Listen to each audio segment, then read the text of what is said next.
परब्रह्माचं पीक येण्यासाठी एक अत्यंत आवश्यकता आहे आणि ते म्हणजे निर्मळ असलेलं अंतःकरण, निर्मल, मलरहित. एकदा आरसा स्वच्छ झाला की सूर्याचं प्रतिबिंब दिसायला वेळ लागत नाही. का दिसेल? नाही दिसणार. आणि धूळ असली तर सूर्य आहे पण दिसणार नाही.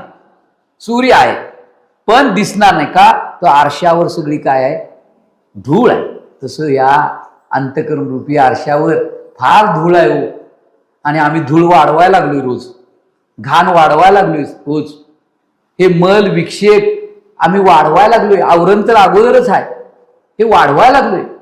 आणि म्हणून हे जर आम्ही वाढवत राहिलो तर मग बाबा गुरुकृपेचं जे फळ आहे ते म्हणजे साधकाला होणारी परब्रह्माची प्राप्ती ती होणार नाही.